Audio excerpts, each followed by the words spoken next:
Bien, estimados estudiantes, vamos a trabajar esta línea de abordaje acerca de estas relaciones desde la epistemología, la literatura y el psicoanálisis, eh, ya que en ese libro, el libro de cátedra, es de 2018, que fue editado por la facultad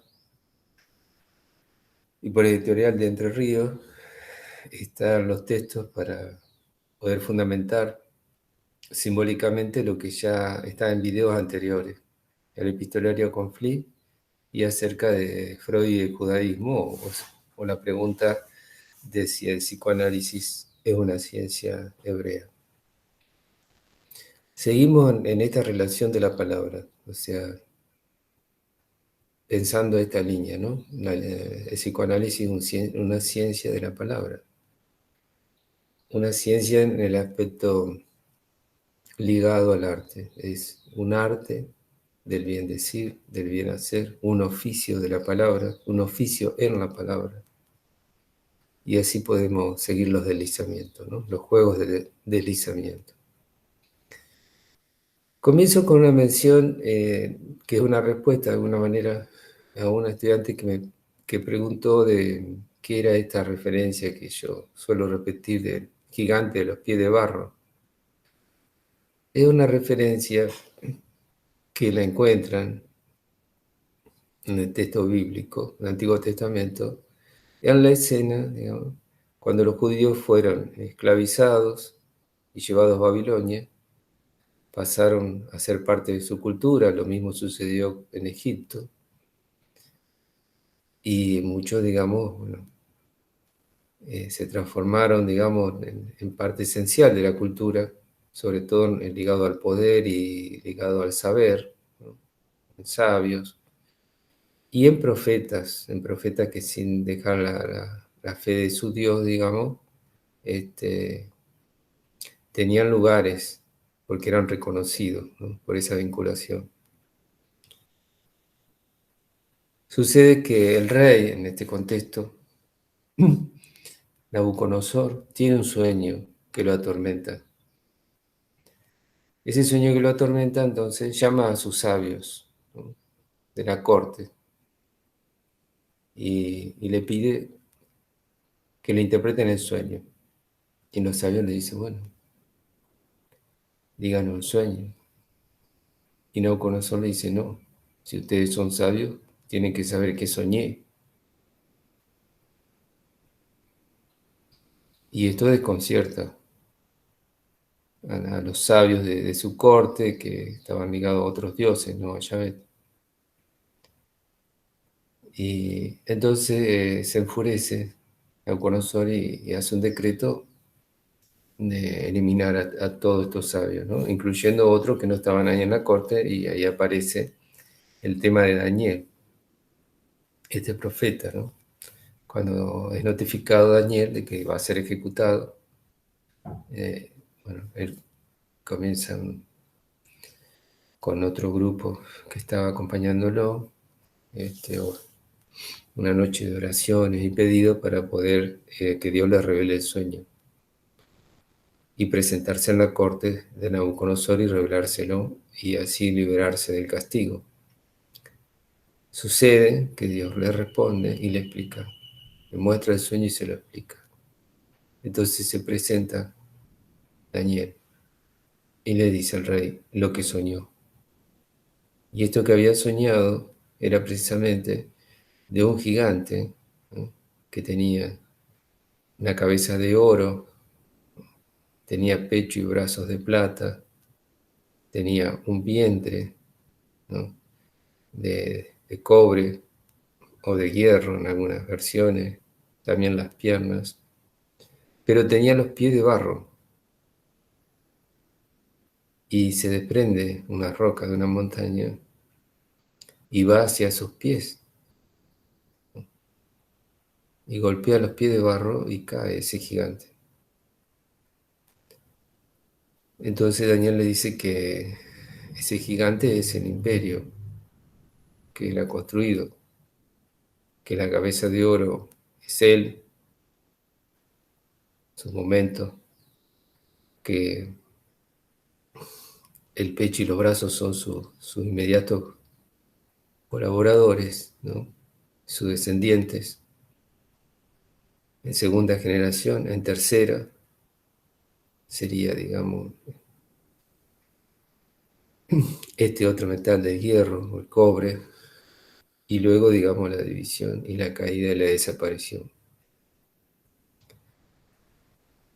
Entonces, la analogía, yo juego con esa analogía, ¿no? En relación a cuando digo de Jacques Lacan, de la cabeza de oro de Jacques Lacan, del pecho y los brazos de sus inmediatos contribuyentes, y después, bueno, el hierro de los actuales y el tema de esto que cae como una piedra, digamos, que no lo ligo a la divinidad, sino que lo ligo, digamos, a Derrida, que golpea, digamos, sobre esos dos pies que Jacques Lacan desde el estructuralismo lingüístico sostiene, ¿no? Esto que para, a mi parecer, es flotante en Freud, como criterio de una psicología flotante, un psicoanálisis, ¿no? Pero en su frase del epistolario de psicología.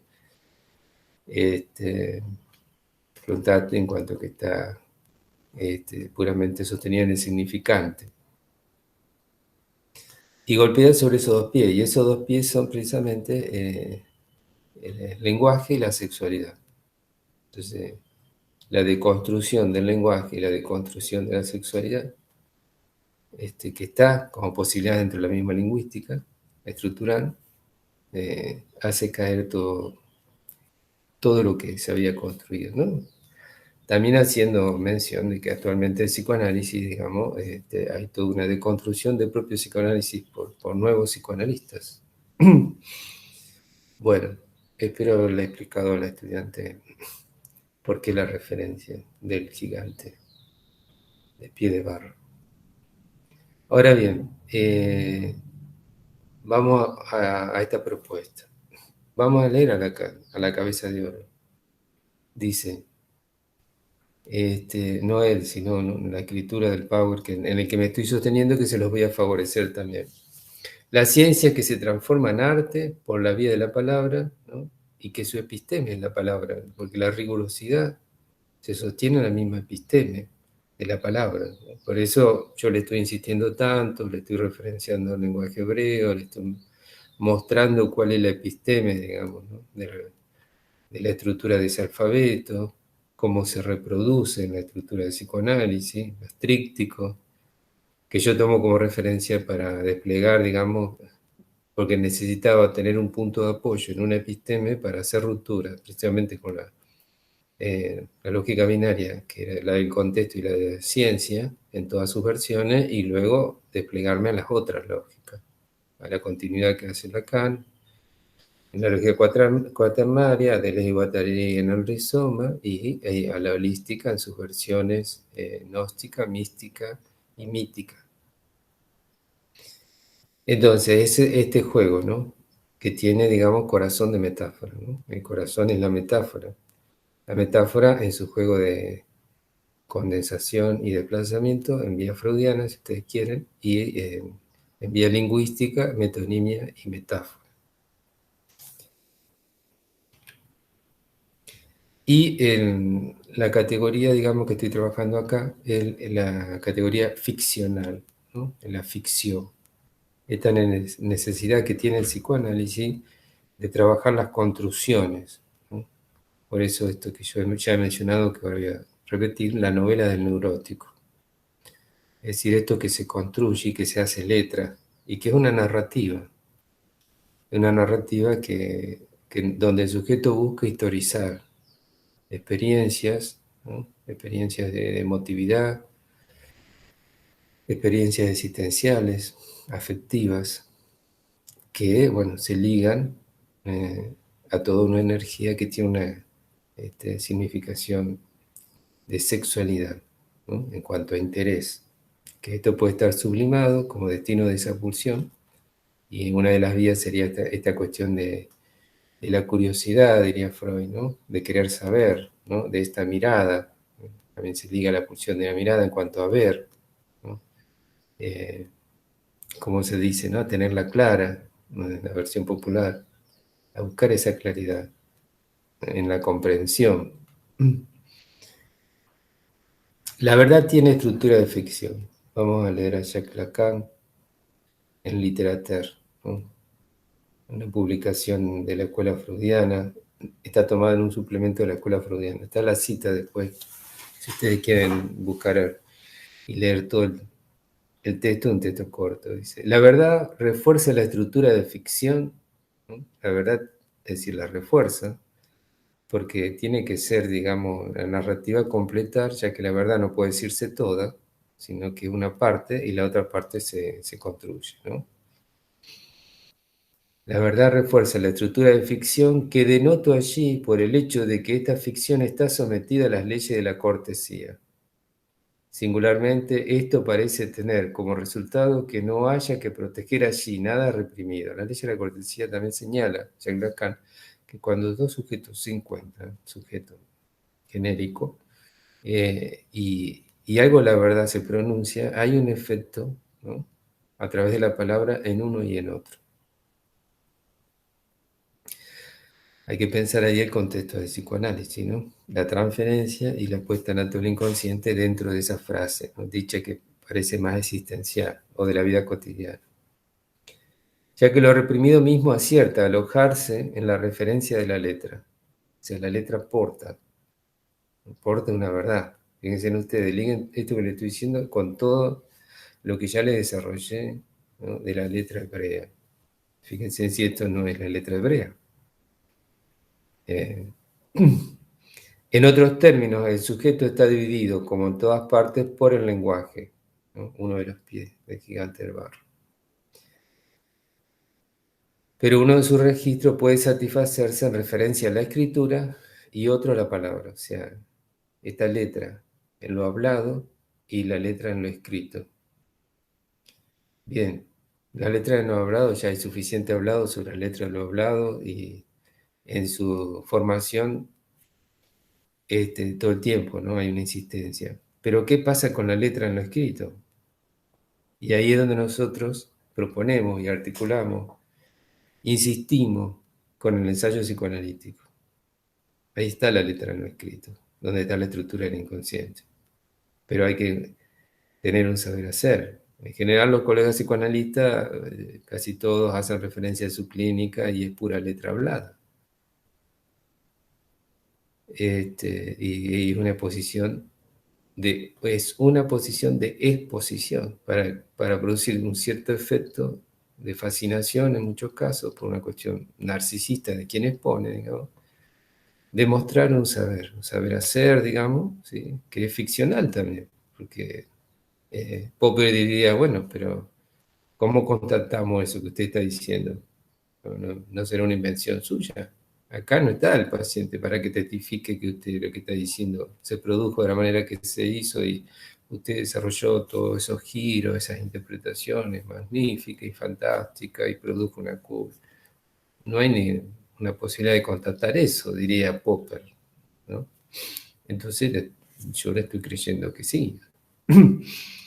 Porque, bueno, se estableció algo de que primero le atribuí un saber y después, al atribuirle un saber, digamos, que un poco con esa ficción juega el psicoanálisis, ¿no? Como técnica, es parte de la técnica, seguimos con el tema de la técnica. Porque, bueno, otro elemento de la técnica para señalar, que no lo he mencionado antes, es cuando Freud hace el pasaje, ¿no?, de la mirada a la escucha. Se da cuenta que él no podía sostener, ¿no?, de un trabajo de frente a frente, ¿no?, y que también era una dificultad porque el paciente, entre comillas, todo el tiempo estaba atento a los gestos de aprobación, de desaprobación, bueno, sumado a las pacientes que hacían toda una escena en su vestimenta, en todo detalle, o en los gestos, en la forma de maquillarse y demás para seducir, ¿no? La cuestión de la seducción, cómo entraba en escena eso, capturado por la mirada. Para poder despojarse de eso, la técnica, ¿no?, era primero la posición sedante, ¿no?, una posición más relajada, ¿no?, que se pueda acostar. Y luego él ubicarse detrás, fuera de campo de la mirada, para que la relación sea en la palabra, no en la mirada, en la palabra. Y el que hable esté atento a esa otra técnica que ya señalamos de la asociación libre. O sea, que el que le hable ponga su energía en lo que está diciendo y en lo que está buscando de asociar. Y el que escucha ponga toda su energía en la escucha. Entonces, esta es otra parte de este decir. También, digamos, acostar tiene otra significación en términos analógicos, metafóricos o de deslizamiento, porque un sujeto, en términos genéricos, no dice lo mismo cuando está parado, cuando está acostado o cuando está sentado. Y hay cosas que se dicen cuando se está acostado. Bueno, ustedes pueden inferir las relaciones. El lenguaje entonces tenía una doble posibilidad, ¿no? Yo en el Power hago una referencia como siempre que nos acompaña Jorge Luis Borges, también nos acompaña Roland Barthes, ¿no? Como aquellos que nos favorecen desde esta relación con la literatura. Entonces, nos anula el lenguaje o nos afantasma, es decir, nos anula, digamos, y nos aliena. Entonces, si a ustedes, un docente, los pone en el lugar de corte y pegue, o que diga exactamente lo mismo que él dijo, o que reproduzca exactamente lo que, en este caso, Charles Lacan dijo, los anula. O los afantasma, digamos, ¿sí? Si, en el mejor de los casos, sea fantasma, digamos, si entran en lo ficcional como posibilidad. Hay una escena de Borges que se la voy a comentar. Él relata que a él le llamaba mucha atención, de siendo niño, ¿no? Estamos ya hacia inicio del siglo anterior, donde los adultos tenían una frase en la vida cotidiana que no era despertar, ¿no? Despertar también es interesante, porque pareciera que uno despierta, o sea, sale del sueño y despierta, pero en verdad uno puede pensar, bueno, en verdad estaba despierto cuando soñaba porque tenía ese contacto con el inconsciente y ahora, al estar, digamos, percepción, conciencia con un yo que me gobierna, entro en el sueño de la vida cotidiana, en el sueño de esa realidad compartida, que bien puede ser un engaño compartido también, ¿no? Porque tampoco me da mucha posibilidad, si soy adulto, de jugar. El niño, digamos, sigue ligado a eso otro inconsciente a través del juego. Entonces, ¿qué es lo que decían estos adultos? Dice Borges. Decían, recuérdame, recuérdame, decían. Y él dice que siempre le asombró que en lugar de despertar, que ya le mencioné esto, de despertar, dijeran recuérdame, ¿no? Como que tenía que volver a, ¿no? a esa personalidad, refiriendo la etimología de personalidad, etimología griego de personare, ¿no? Sonar a través de, que era la máscara de los teatros, que eran como unos tubos que tenían, porque era al aire libre y tenían que tener un sonido que lo escuchen los otros. Entonces se cambiaban de rostro en los personajes. Entonces, en vestir o vestir un personaje. Bueno, voy a referenciar una psicoanalista, Irene Friedenthal, que yo la tuve como profesora en la maestría de psicoanálisis, excelente docente. Ella dice, ¿no? Las palabras realizan transformaciones materiales en el cuerpo. Ella dice esto siguiendo el psicoanálisis, y en especial a Jacques Lacan. La visión de la realidad, ¿no? La palabra modifica, nos transforma. Esto que ya mencioné de Borges, ¿no? ¿Nos anula o nos fantasma? ¿No? La identidad de los interlocutores determina acciones posibles, produce movimiento, sobre todo el verbo, ¿no? En la construcción de las palabras, por decir, en las oraciones, por nombrar. La práctica analítica observa, en primer lugar, un efecto mortificante a partir de que este efecto remonta a la palabra que la causó. La eficacia de esta consagra la autoridad de quien la pronunció. Es decir, hay palabras de vida y hay palabras de muerte, como diría los mitos mesopotámicos.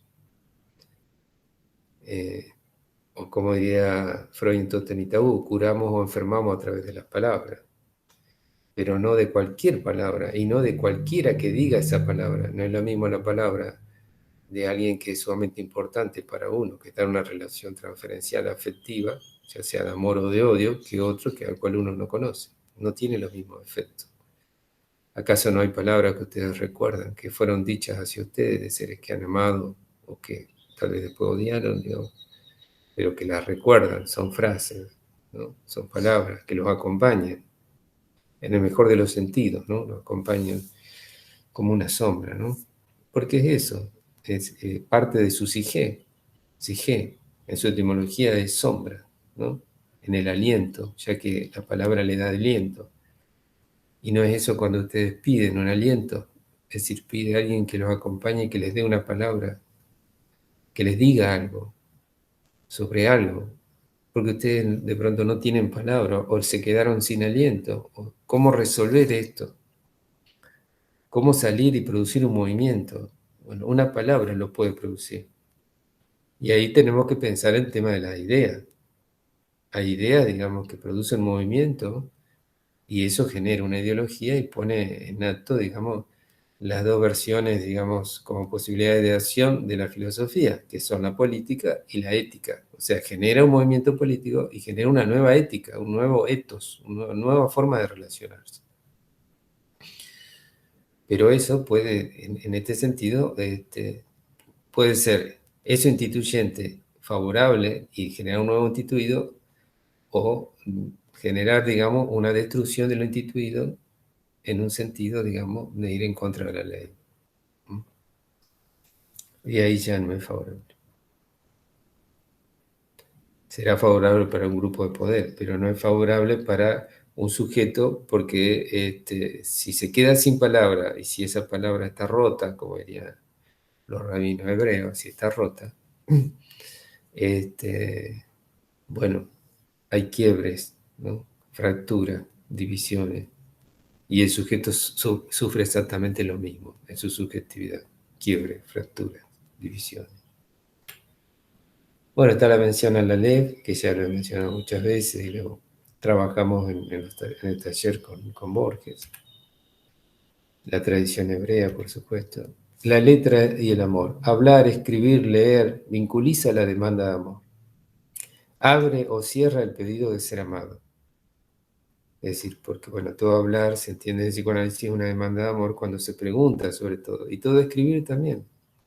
Es como una carta que de alguna manera llega a destino, ¿no? Diría Allan Poe.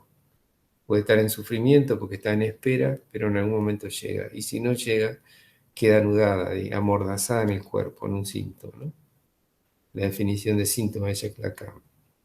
Obedecer al lenguaje implica cierta obediencia, ¿no? O sea, obediencia a la gramática, a las leyes, en relación de la gramática del inconsciente. No estoy hablando de la gramática existenciales de una época. Es decir, tenemos que diferenciar una gramática de época y la gramática del inconsciente. La gramática del inconsciente se liga a lo que venimos trabajando, a la metáfora, y a su estructura, y a una relación entre tiempo y espacio, y cómo ese verbo, digamos, hace una acción, ¿no? En esto. Y esto se transmite de generaciones en generaciones, no es efecto de una generación. Bueno, esto que se transporta, ¿no? Esto que se transporta en el significante y puede producir una nueva significación. Esto que tiene valor de enunciado, ¿sí? ¿No? Y puede de alguna manera modificarlos, tiene valor de enunciación y puede modificar los enunciados. Bueno, lo inconsciente, su estructura y el lenguaje. Seguimos ahora leyendo a Jacques Lacan. La letra no es más propiamente literal, en el mismo artículo que mencioné antes, está citado de Paulo.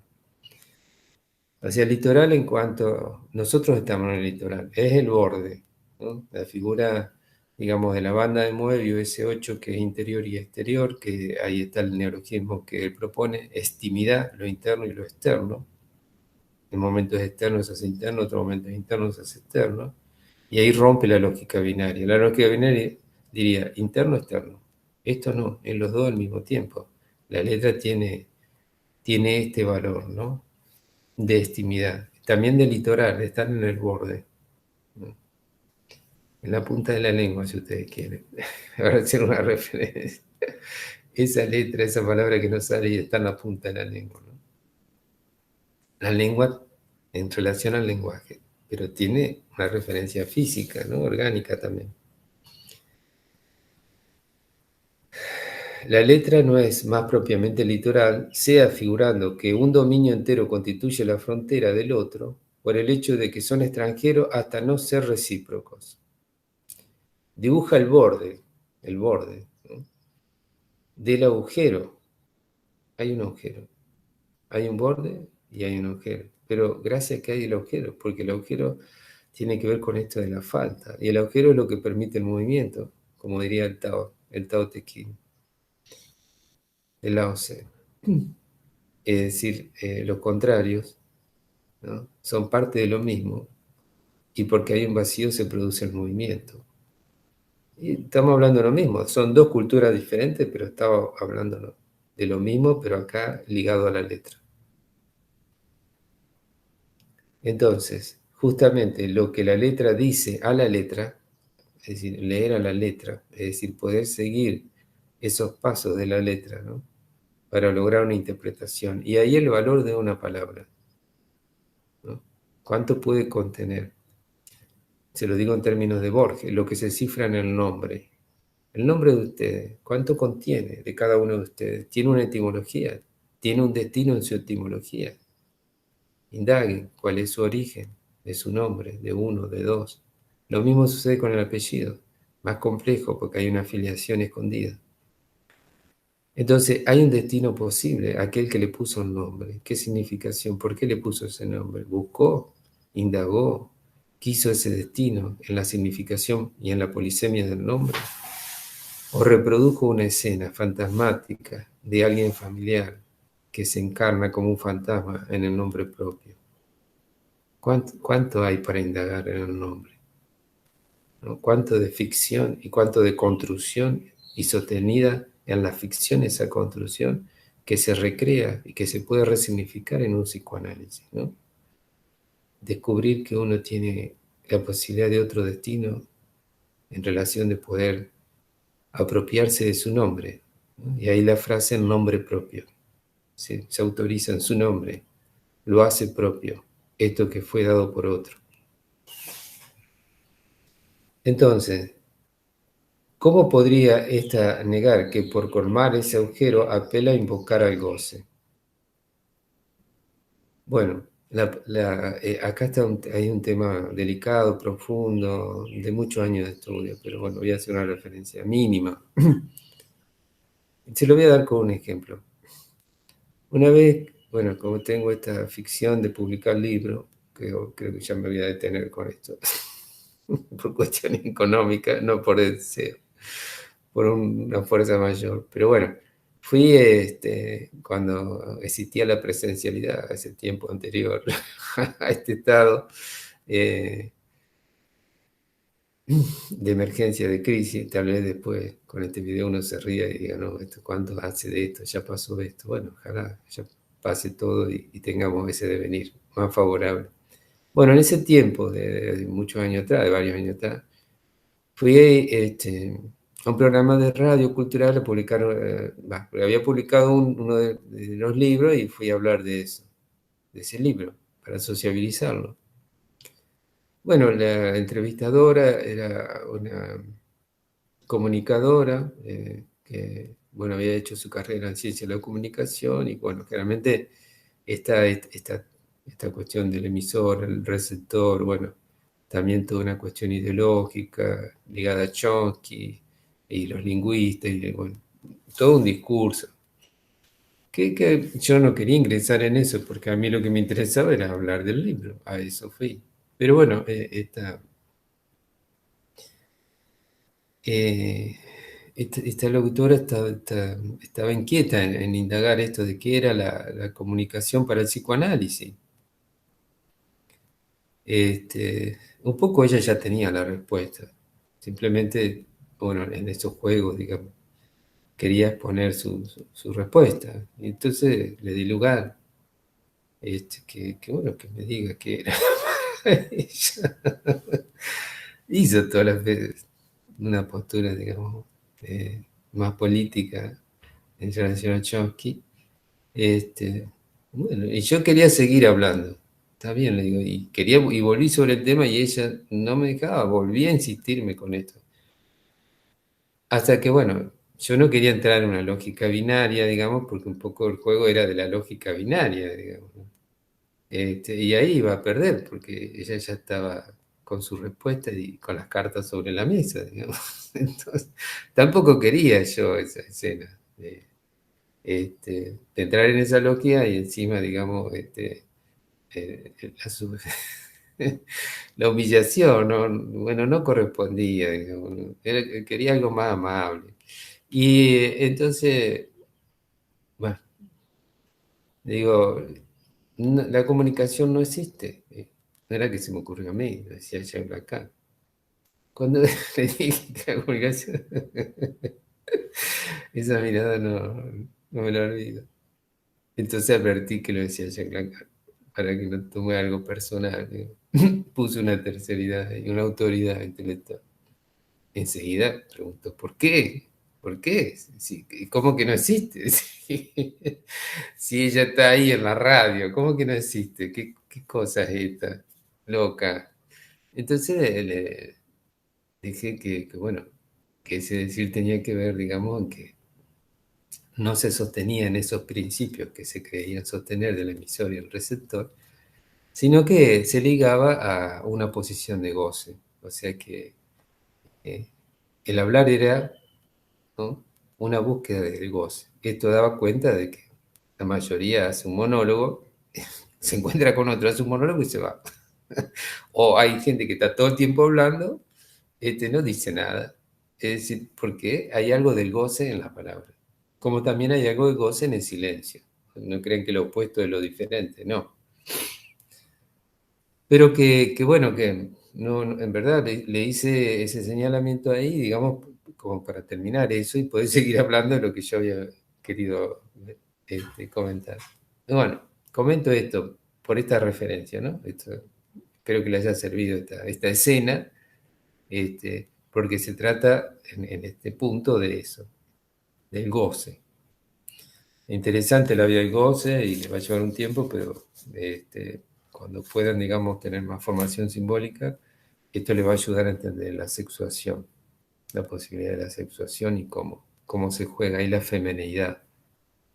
Es el abordaje hacia lo femenino que Freud se detuvo. Y Lacan continuó incluso ofreciéndole una lógica a eso, para darle sustento simbólico. Entonces queda por saber cómo el inconsciente, que yo digo que es efecto del lenguaje, el inconsciente estructurado como un lenguaje, ya le dije yo de qué lenguaje se trata para mí, digamos, lo particular en relación del lenguaje hebreo, digamos, o sea, del discurso psicoanalítico hebreo, ¿no? De lo que es el discurso. Por el hecho de que supone una estructura como necesaria. Acá tenemos la estructura lingüística que yo les mencionaba, ¿no? La estructura significante. Y suficiente, que esto comanda, ¿no? Y ahí está la función de la letra. Después todo un debate interno si esa letra, en qué registro se liga más. Pero en verdad esa letra está vestida, o sea, lo imaginario, tiene un efecto subjetivo, lo simbólico, y también está bordeando el agujero. ¿Cuál es el agujero? El agujero es la sexualidad y la muerte. Nunca hay suficiente letra en relación a ese agujero. Cada uno hace lo que puede, cada uno le da la representación que puede adquirir, digamos, eh, para poder tener una existencia que no sea tan mortificante. porque lo mortificante, bueno, es parte del sujeto y espera. Está a la espera, ese vacío, ese agujero, que es la muerte. Está a la espera. Uno no trata de no pensar en eso, ¿no? O de no ir a eso directamente, sino sostenerse en ese borde. Sujeto ajeno a la verdad, ¿no? El sujeto que está ajeno a la verdad es una letra vacía, es un sujeto, digamos, que está en ese vacío de la letra. Es ese decir que no dice nada. No dice nada, ¿no? Busca el poder de la letra, digamos, ¿no? En, en, en vestirla, en lo imaginario. No va hacia lo simbólico de la letra. ¿Cómo inventar algo allí donde pareciera que todo está creado? El saber muerto de las generalidades. Quizás en el juego, ¿no? Este juego, poner en juego las letras. En el retorno al ficcional, ¿no? En el seguir el espíritu de la conjetura. Cito otra frase del texto de Lacan, dice, lo que hace tierra del litoral es la tachadura de alguna huella que esté de antemano. O sea, está hablando de lo que Freud señala en las huellas némicas, ¿no? Esta es tachadura, ¿no? Litura, pura es lo litoral, el litoral. Y también lo que cae, la letra como algo que cae, como un objeto que cae, que a la vez que es objeto de deseo es una basura, es un resto. Pero ¿qué hacemos con esos restos? Podemos hacer arte con los restos, ¿no? Producirla es reproducir esta mitad sin par por la que el sujeto subsiste, ¿no? Subsistimos ahí.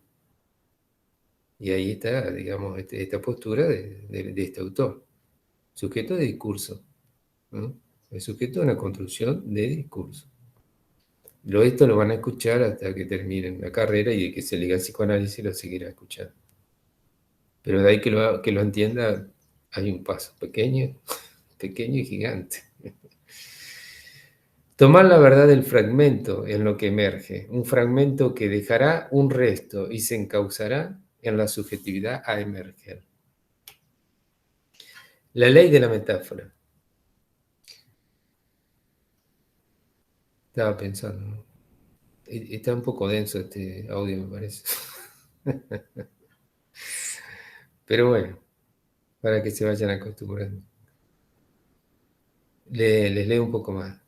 Sería cómico ver designar allí, pretextando, ¿no? En relación del texto, el pretexto, el protexto, que el carácter es la letra, los restos del significante corriendo en los ríos del significado.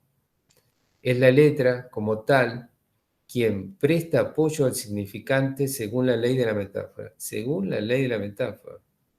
Letra del maestro. Significante según la letra de la metáfora. Gramática del inconsciente. Gramática del inconsciente. Cuando estoy diciendo gramática, no es esta cuestión de la alteración literaria que se puede hacer de la racionalidad, sino estoy hablando de la metáfora, ¿no? Del efecto de ese lenguaje en lo inconsciente o ese lenguaje inconsciente, ¿no? Se pueden dar vueltas las palabras. Ayudan a pensar también ese juego. Por otra parte, la toma del discurso en el filet de la apariencia, ¿sí? Los registros, es decir, de la vestidura de una letra. Estas letras bonitas. La metáfora tiene que tener algo de belleza. Hasta el espanto. Hasta para nombrar el espanto tiene que haber algo bello y lúdico. Esa posibilidad la da la metáfora. Es necesario que la trama esté aireada. La trama tiene que estar aireada. Por lo que los espacios que a la vez permiten que los nudos se tensen en el tejido existencial. Esto ya es mío, no es del maestro. La letra aireada significa el arte del buen escribir, cómo disponemos de los espacios. En este texto que yo le favorecí sobre el taller de Borges, que el librito, el nuevo libro de cátedra, estoy hablando, estoy en el año 2021, no sé después cuándo se escuchará esto, en una proyección circular del tiempo. En este libro hay una ficción, bueno, y también un señalamiento de la transmisión de la enseñanza de Julio Cortázar, en donde él dice, y hace una mención, de alguna manera, a la gramática del inconsciente. Es decir, esta cuestión de las comas, cómo ubicar las comas buscando un ritmo. Ahí está, digamos, lo musical, tan ligado al jazz en él. Pero se trata de dar estos espacios, ¿no? Piensen en un pentagrama, ¿no? De las claves de ese pentagrama, de los tiempos de ese pentagrama para que haya musicalidad. Esos espacios, ¿no? Cuando alguien escribe, los puntos aparte, las comas, punto y seguido, que a la vez anudan, ¿no? Porque un punto es como un nudo en un tejido y permiten tensar, ¿no? Y dar un texto, ¿no? Un conjunto de hilos que se traman en las palabras. Me voy hacia la poética, qué destino bonito, ¿no? Y ajeno, tan ajeno a los tiempos actuales. Práctica y patos en el discurso que remite al arte de producir necesidad de discurso. El arte de producir necesidad de discurso. Nosotros somos seres del lenguaje y tenemos necesidad de la palabra y de la palabra del otro. Es de ahí de donde tomamos, digamos, ¿no? De donde bebemos esa primer leche en el lenguaje materno. La leche del lenguaje materno. Se me ocurren cosas cuando hablo, ¿no? Pero no quiero dejarme ir mucho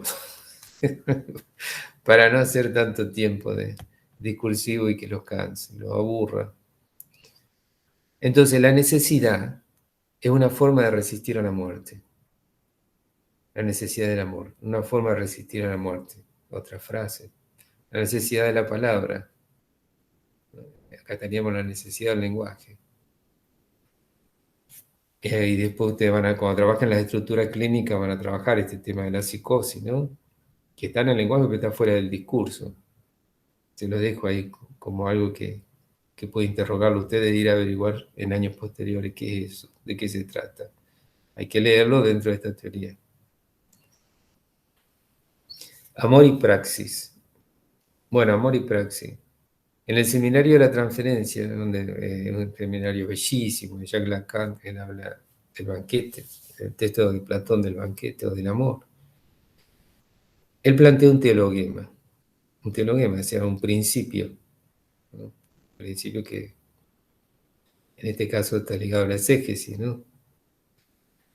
En el principio era el amor, y que en el psicoanálisis se desliza a, en el principio era la praxis, o es la praxis, o sea, la unión de la teoría y la práctica comandada por la clínica. Una terceridad que conjuga la referencia de, en el principio era la palabra. Estoy deslizando y jugando con los principios, ¿no? Y haciendo exégesis, pues estoy haciendo mención a las escrituras y el pasaje del Antiguo Testamento, digamos, a este testamento que nos deja Freud, este testamento de esfuerzo, de imaginación, de creación, y también el testamento que nos deja Jacques Lacan, el cabeza de oro, jugando a esta relación, ¿no? Con mucho respeto lo digo. Y la formulación de Goethe, que la hemos trabajado a principios de año. En el principio era la acción. Entonces, se podría conjugar, en el principio era la pulsión, si uno va a Freud, ¿no? La pulsión está ahí, en el principio de la teoría freudiana, como uno de los principios epistemológicos, que en su mudo gritar transmuta en letra. Ahí estoy jugando también con el síntoma, esta es la palabra morzada en el cuerpo, de la referencia de Jacques Lacan. De esta manera enlazo las dos conjeturas trabajadas a lo largo de este escrito. Praxis que da un final, el surgimiento de una nueva letra, un nuevo espacio para habitar, el psicoanálisis. El psicoanálisis. Bueno, lo que hay de la letra hebrea en el significante psicoanálisis. Bueno, ahí hay referencias bíblicas, no se lo voy a leer porque si ya llevo casi una hora, voy a estar una hora más con este fragmento nada más. de la referencia de Moshe, de Moisés, el nombre del Padre, bueno, de a poco, mejor de a poco, de Abraham, de la intersección de una letra y del cambio de destino a partir de la letra. Está en el PowerPoint, se los dejo ahí para que lo visualicen en esta intervención desde el lenguaje divino o de la divinidad en el lenguaje o del lenguaje, digamos, que se hace cuerpo y que modifica el cuerpo, ¿no? Porque la sexualidad, ¿no? Vuelvo a esta cuestión, ¿no? Por algo, digamos, Jacques Lacan toma desde la estructura lingüística, toma la sexualidad, lenguaje y sexualidad, pero miren el nudo acá, como ejemplo de lenguaje y sexualidad, una letra, cambia el destino de Abraham y le da fertilidad, una letra, en el otro, mírenlo, una letra cambia el destino de Sara, ¿no? Su esposa, que era sobrina, había una cuestión ahí de sangre también ligada, que después esto es motivo, digamos, ¿no? En el monte Sinai, Moisés cuando baja, digamos, bueno, y con su ley y sus mandamientos, hay toda una escena que es otro tema para hablar, digamos, y tiene que ver con esta cuestión de esta separación de la sangre también, y por eso se corre tanto sangre, por esta proximidad que había entre las tribus para establecer matrimonio. Bueno, es en Sara. Sara, que, no, que era infértil. Una letra la vuelve fértil a los 90 años. Bueno, eso es tomado como milagroso, como efecto, digamos, ¿no? Divino en el lenguaje, o de la divinidad en el lenguaje, pero el lenguaje es la misma divinidad, dirían los cabalistas. Entonces, saliendo de la exégesis y de este mundo de lo sagrado, hay algo, digamos, ¿no? Que Lacan reconoce cuando hace el chiste, Dios inconsciente, de que hay algo ahí que produce esos efectos y que con eso es el material con el que va a trabajar un psicoanalista. Ahora, si uno no está advertido de todo este recorrido y el esfuerzo que yo he puesto acá en el pago para ofrecérselo a ustedes y todos los años que me ha llevado llegar a este lugar, porque no crea que llegué de ayer, ni de antes de ayer, y que ya me voy también, digamos, uno llega y cuando se advierte esta cosa ya se va, así que yo ya me voy. De esto se trata, ¿no? Fíjense, ahí es donde ella va a ser fecundada. Es la letra la que le va a dar la fecundidad, ¿no? Esto lo lleva al extremo después, Jacques Lacan. Lo lleva al extremo, por eso he dicho que Jacques Lacan es más hebreo que Freud, siguiendo esta estructura lingüística. No en los términos de la Kabbalah, sino en los términos del psicoanálisis. Bueno, le hablo de la gramática del inconsciente, la lengua como un interrogante, y ya termina ahí. No tiene tantos cuadros este Power, pero es denso. Y yo he tratado de no ser tan denso, pero creo que no lo logré.